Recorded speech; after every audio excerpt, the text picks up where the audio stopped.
Homemade तेल जे नेहमी व्हायरल होतं.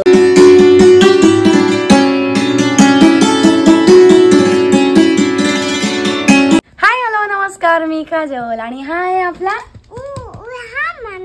हनुमान आहे. सो हनुमानाची शाळा आज लवकर सुटलेली आहे आणि शाळेत आता फोटो मागितलाय त्याचा. तो आता आम्ही आधी जातोय कटिंग करायला.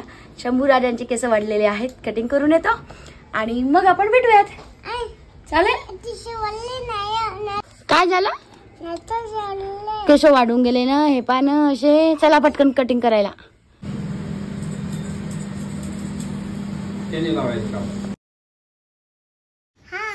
हाय गाईज, मी शंभू कुठे गेला आता?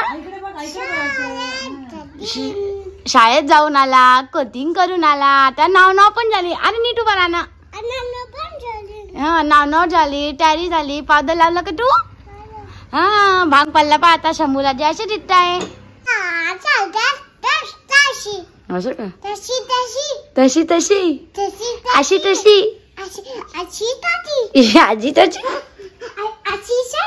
अशी तशी आजी अशी अशी तशी आजी अशी. हा काय आली? काय आली? मुंडी आली बघा कशी येते.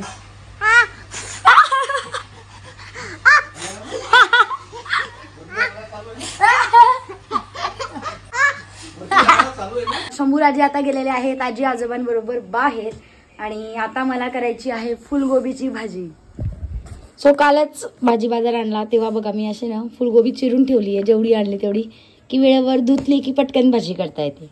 आणि बरंचसं फ्रीजमध्ये असंच करते की हिरव्या मिरचीचे देठं काढून ठेवलेत म्हणजे ते पटकन सोपे जातात वापरायला.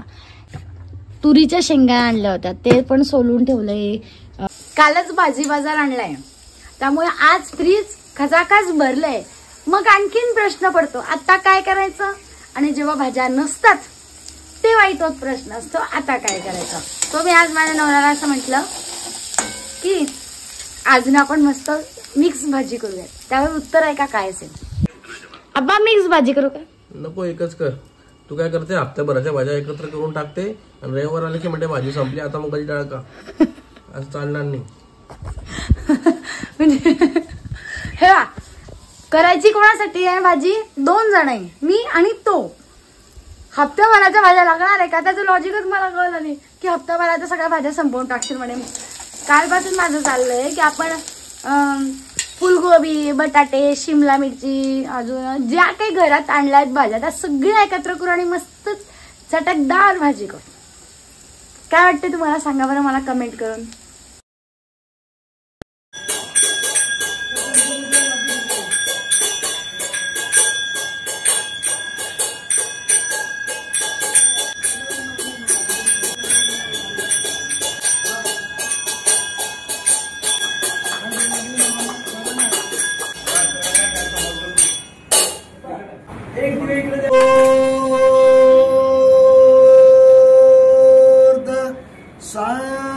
सावधान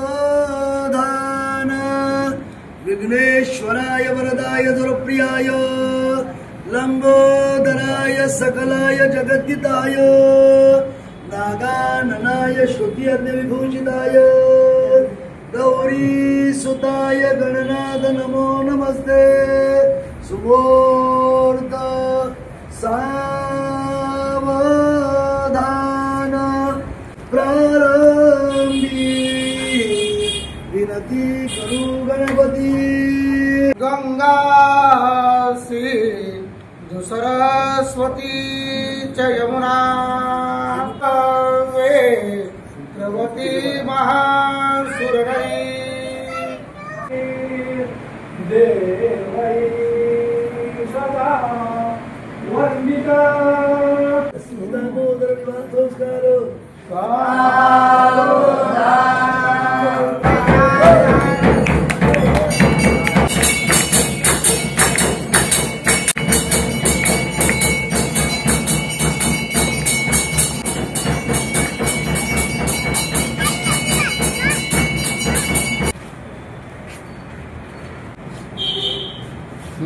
अरे बाबा दोरा घ्यायचा. झोपून घ्या. याच्यात तुळशी वेदयामी प्राणाय स्वाहा प्राणाय स्वाहा.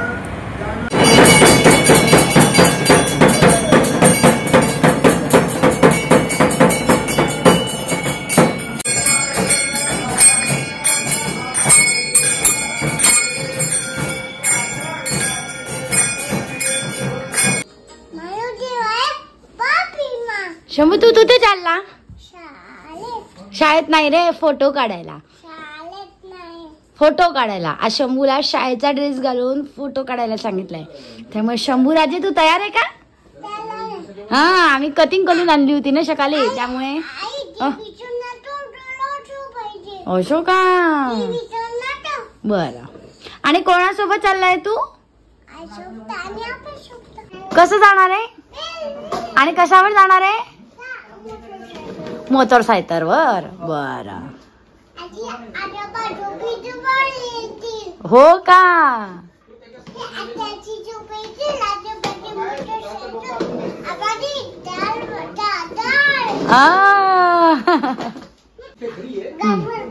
शंभूची कोणती आणि शंभूची स्कूटर कोणती आहे? ही. चालवा गाडी हळूहळू. काय केलं शंभू तू? कसं भरलं पेट्रोल? हे पहा, असं असं पेट्रोल भरायचं असतं. आणि किक मारून गाडी स्टार्ट करा. त्याला बसू दे, तो किक मारून गाडी स्टार्ट करतो. चला करा पटकन किक मारून गाडी स्टार्ट. केली का? किक मारली? हा, चला आता बघो. चला आता शंभूराजेंचे शाळेच्या ड्रेसवर फोटो काढून आलेले आहोत. आणि खजूर आहेत. आता या खजुराचं म्हटलं जरा खजूरचा रोल करूयात, किंवा लाडू मी नेहमीच करते, म्हटलं आता रोल करूयात. सो गाईज, होममेड तेल जे नेहमी व्हायरल होतं, कढीपत्त्याची पानं, जास्वंदाची फुलं, पानं, त्यानंतर मेथीचे दाणे, कांदा, हे सगळं टाकून मी पण आज पहिल्यांदा तेल बनवून बघते. झोका आणला होता, हा असाच ठेवून होता. शेवटी आता मी त्याला इथे वरच्या घरात आणलंय आणि इथे अडकवलेलं आहे. मी जे होममेड तेल बनवलंय ना, ते मी लावलंय. आता याचा काय फरक होतो किंवा मला काही जाणवतो का, हे मी तुमच्याबरोबर नक्की शेअर करेल. मी पहिल्यांदा केलं. मात्र मी आहे ना, कांद्याचा रस नेहमी केसांना लावते. म्हणजे केस धुण्याआधी 1 तास आधी तरी मी कांद्याचा रस लावते, जेणेकरून जरा माझे केसांमध्ये मला परिणाम जाणवला. म्हणजे मी हे लग्नाच्या आधी पण करत होती की केस गळणं त्या कांद्याच्या रसाने कमी होतात. आज तर मी मात्र 1 कांदाच त्या तेलात टाकलाय. सो तुम्ही कधी वापरलाय का असं होममेड तेल, किंवा तुम्ही काय काय टाकून त्यात तेलात टाकलंय, मला कमेंट करायला विसरू नका. 2-3 दिवस झाले माझे व्हिडिओ येत नाही, मात्र आता रेग्युलर येणार आहेत.